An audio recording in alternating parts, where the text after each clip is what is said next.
Assalamualaikum warahmatullahi wabarakatuh. Nama saya Muhammad Nurish Irsyad bin Zainuddin. Saya dari kelas DKM1A, nombor matrik saya 24F1032.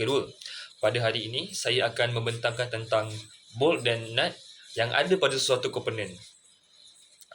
Kita biasa jumpa bolt dan nut ni pada semua tempat dan juga pada sesuatu peralatan. Pada hari ini, saya akan membentangkan tentang bolt and nut yang digunakan pada roda. Saya tujukan pembentangan saya ini pada sahabat-sahabat saya dan juga pensyarah saya yang saya hormati, Encik Alim. Baik, tanpa membuang masa, jom kita mulakan. Baik, saya mulakan dengan pengenalan dahulu. Ini merupakan gambar roda yang anda dapat lihat. Pada gambar roda ini anda dapat lihat ada bolt dan nut di situ. Baik, roda merupakan salah satu komponen yang ada pada perabot ataupun meja, baik di rumah ataupun di pejabat. Fungsi roda sendiri ialah sebagai alat untuk memudahkan sesuatu benda itu bergerak tanpa memerlukan daya yang kuat untuk menolaknya.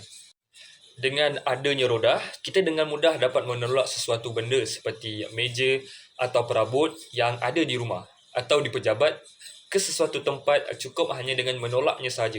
Kita tidak perlu menggunakan daya yang tinggi. Komponen bolt dan nut adalah sangat penting dalam menghasilkan sesebuah roda kerana tanpanya roda tidak dapat digunakan. Baik, kita biasa jumpa bolt and nut dekat dalam sesuatu roda, baik di meja ataupun di perabot. Saya biasa jumpa di meja. Dan anda dapat lihat dengan adanya roda itu kita mudah untuk mengalihkan meja. Kita tidak perlu susah-susah nak tolak, nak menggunakan daya yang kuat. Kita tidak perlu memerlukan 3 atau 2 orang untuk menolak meja. Kita cukup dengan hanya kita saja tolak, itu pun sudah meja itu pun boleh bergerak. Dan dengan adanya bolt and nut, itulah sebab roda dapat digunakan.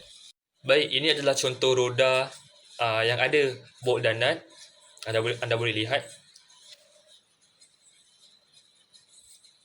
Dia sebenarnya ada banyak, tapi saya lampirkan 2 saja. Anda boleh cari di Google ataupun YouTube untuk jenis roda yang lain. Baik, dalam sesebuah roda, ada beberapa komponen yang kita boleh pecahkan.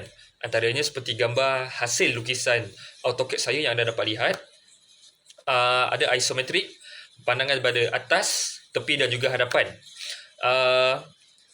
Untuk komponen ini saya biasa dalam kereta kita ada sport rim dan juga tayar. Itu untuk bahagian kereta. Tapi kita boleh klasifikasikannya sebagai rim roda. Dan dalam sesebuah roda juga kebiasaannya diameter yang ada pada bolt dan nut adalah sebanyak 10 mm. Tetapi untuk lubang yang ada pada rim ini, kita tidak boleh menggunakan saiz sebanyak 10 mm. Sama seperti bolt dan nut, tidak boleh sama. Sebaliknya, saiz yang sesuai untuk diameter bulat itu adalah 11 atau 12. Kerana saiz, kita kena gunakan saiz panjang diameter yang lebih. Kerana jikalau sama, bolt and nut tidak akan dapat masuk ke dalam lubang itu. Baik, ini merupakan komponen yang kedua daripada hasil lukisan AutoCAD saya. Ini merupakan gambar isometrik. Ada pandangan daripada atas, tepi dan juga hadapan. Untuk diameter bulat, saya gunakan sebanyak diameter bulat tengah-tengah pada tayar itu saya gunakan sebanyak 11 kerana seperti yang saya cakap tadi, kita tidak boleh menggunakan 10 kerana 10 sesuai untuk bolt dan nut sahaja. Hal ini kerana saya menggunakan diameter sebanyak 11 kerana memudahkan bolt dan nut untuk masuk. Baik, ini merupakan komponen yang ketiga yang ada pada roda.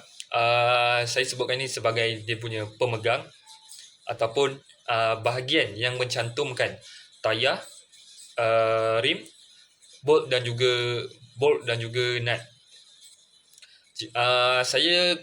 Saya juga menggunakan lubang yang ada pada pemegang atau pengalas ini sebanyak 10 mm. Anda dapat lihat sebanyak 11 mm. Maafkan saya, sebanyak 11 mm. Kalau anda dapat lihat lukisan isometrik yang ada, pandangan daripada hadapan, pandangan daripada atas dan juga pandangan daripada tepi.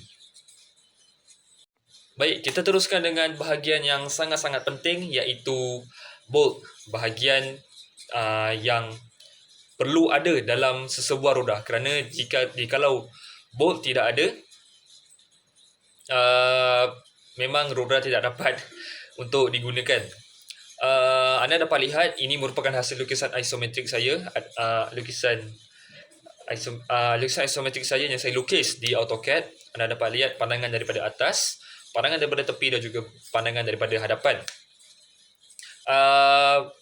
Untuk diameter pada bolt ini adalah saya gunakan sebanyak 10 mm, kerana saiz yang ada pada pemegang, tayar dan juga rim tadi saya telah gunakan sebanyak 11, dan untuk bolt saya gunakan sebanyak 10 mm diameter kerana mudah untuk kita masukkan. Anda dapat lihat.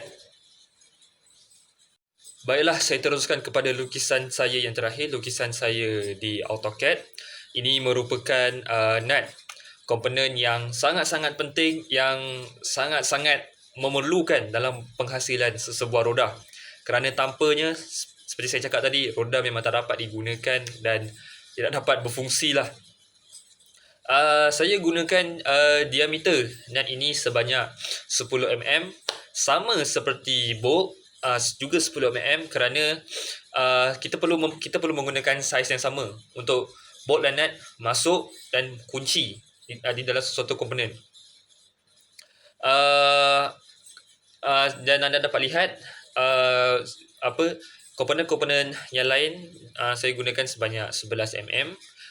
Bolt dan nut saya gunakan sebanyak 10 mm, kerana bila bolt masuk sahaja di dalam rim, tayar yang bila bolt dimasukkan saja kepada komponen yang disambungkan, tayar, rim dan juga pengalas, saiz mereka semua adalah sebanyak 11 mm, bolt 10 mm, dan kita dapat gunakan nut sebagai pengunci dengan saiz yang sama seperti bolt 10 mm dan sebagai pengetat. Dan anda dah dapat lihat, ini merupakan hasil lukisan AutoCAD saya, lukisan isometrik, pandangan daripada atas, hadapan dan juga tepi. Anda dapat lihat. Dan tanpanya memang dan jikalau kita gunakan saiz yang berbeza, memang nut tidak akan boleh masuk ke dalam bolt. Baik, itu saja pembentangan daripada saya. Saya minta maaf jikalau ada salah silap, terkasar bahasa, dan saya harap pembentangan saya ini menambah sedikit pengetahuan kepada saya dan juga anda semua yang menonton, dan terima kasih kerana menonton. Semoga perkara ini, ilmu ini dapat kita gunakan di masa-masa yang akan datang. Assalamualaikum dan bye.